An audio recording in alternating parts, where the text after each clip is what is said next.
1909 में एक पुस्तक लिखी थी हिंद स्वराज। उसमें उन्होंने ये लिखा था कि हम स्वतंत्रता की बात करते हैं, हम ब्रिटेन से मुक्ति प्राप्त करने की बात करेंगे और खुद ब्रिटेन की नकल बनना चाहेंगे तो यह स्वराज नहीं होगा। और संयोग की बात आप देखें, स्वतंत्रता के बाद क्या हुआ इसका मैं प्रमाण देना चाहता हूं। हमारी सरकार 2014 मई में बनी। 18 मई 2014 को लंदन के गार्डियन अखबार ने जानते क्या लिखा कि ये 16 मई का दिन भारत में वास्तविक आजादी का दिन माना जाना चाहिए। ये हम नहीं कह रहे हैं, ये ब्रिटेन का अखबार कह रहा है, क्योंकि इसके बाद आजादी के बाद लंबे समय तक जो सरकारें रहीं उन्होंने विचार और व्यवस्था दोनों में जो ब्रिटिश कॉलोनियल लीगेसी थी उसको यथावत चालू रखा था। लेकिन सांस्कृतिक पुनर्जागरण कैसे? मैं उसी पे आ रहा हूं, इसी बिंदु पे आ रहा हूं। जी जवाब। तो इसका अर्थ क्या हुआ? स्वतंत्रता मिली थी, उसका अर्थ क्या था? स्वतंत्र, अपना तंत्र, उसमें स्व का तत्व नहीं। लोकमान्य तिलक ने स्वराज्य की बात कही थी, स्व का तत्व था ही नहीं।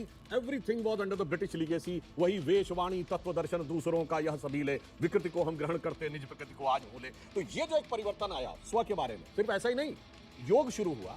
ये हमारा अपना था, हम क्यों भूल रहे थे? आयुर्वेद हमारा अपना था, वैदिक गणित हमारा अपना था, इतने नॉलेज बेस हमारे अपने थे, परंतु हम उसे स्वीकार करने को तैयार नहीं थे। हम केवल, अब कहना नहीं चाहिए, हम ये बात नहीं कहते। आपको पता है कि कोल्हापुर में महालक्ष्मी का मंदिर है, जब 2 इक्विनॉक्सेस होते हैं 21 मार्च और 21 सितंबर, उधर 3 दिन ऐसा होता है सूर्य की किरणें एक बार उस मंदिर में देवी के चरण पे पड़ती हैं, नेक्स्ट डे देवी के हृदय पे पड़ती हैं और फिर चली जाती हैं।